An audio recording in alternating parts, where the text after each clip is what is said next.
What do you know about Tony Bourdain?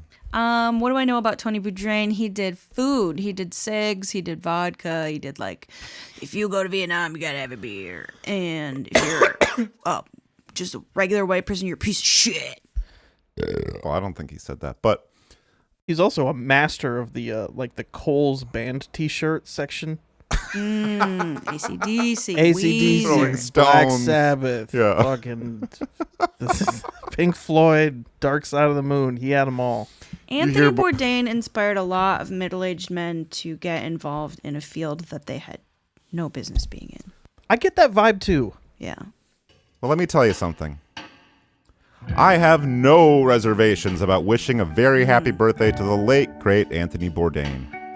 A man who wrote and voice-overed so eloquently about kitchens and cooks, bars and beers, lunching and munching. It's too bad he didn't hang in there long enough to share his thoughts on birthdays. I guess we'll just have to imagine. Because, a birthday is not just one square out of 28 to 31 on a generic wall calendar. It's more than just a string of sans serif digits in the corner of your driver's license. A birthday is your day. 24 hours out of the year where the hard-hearted cynicism of the world melts away in candled camaraderie. Besides birthdays, travel is the thing that most nourishes the soul.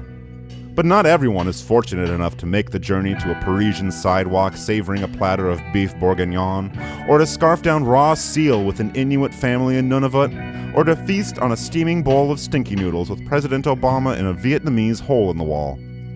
But I've long believed that birthdays truly are the ultimate form of travel.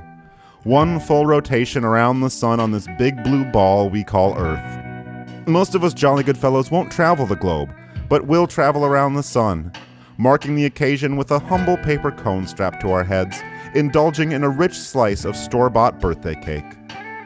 I've had a lifelong infatuation with the vulgar poetry of the supermarket bakery. Few things are more beautiful to me than a bunch of thuggish, heavily tattooed graveyard shift bakers moving around each other like ballerinas on a busy Saturday night. Seeing two guys who just as soon cut each other's throats in their off hours moving in unison with grace and ease can be as uplifting as any chemical stimulant or organized religion. And what this crew of degenerate renegades pulls out of that industrial oven every morning is nothing short of a religious experience. A birthday cake is like a ballistic missile, a perfectly designed sugar delivery system. And I like mine animal style. And I'd tell you what that is, but I'd have to kill you. A birthday, like all of life's pleasures, is about risk. Surrendering one's sense of vision for the chance to whack the living daylights out of an unsuspecting piñata. Digging into that middle piece of cake despite the healthy hunk of candle wax that dripped down onto its frosting. Sheepishly asking the waitstaff at Applebee's if they'll sing to you and bring you a free dessert.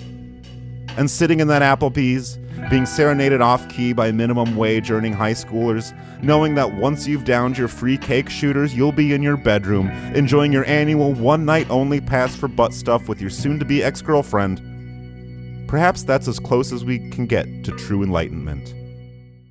And maybe that's enlightenment enough. To know that there is no final resting place of the mind. No moment of smug clarity. Perhaps wisdom is realizing how small I am, and unwise, and how many more birthday wishes I have yet to make. A birthday isn't always pretty, it isn't always comfortable. Sometimes it hurts, it even breaks your heart, but that's okay. The birthday changes you, it should change you. It leaves marks on your memory, on your consciousness, on your heart, and on your body. You take something with you. Hopefully you leave something good behind. Once you've had a birthday, you'll never stop wanting to beat non-birthdays to death with your bare hands. We weren't put on this earth to not open gifts, to not have parties, to eat pastries unadorned with candles. That's not what life is about. Life is about inhaling as deep as you can, and then letting it all go to blow out the fucking candles. And even when the last candle wick has gone dark, you gotta keep on blowing. Your body is not a temple. It's a birthday party bounce house. Enjoy the ride. Hell yeah. Happy birthday, Anthony.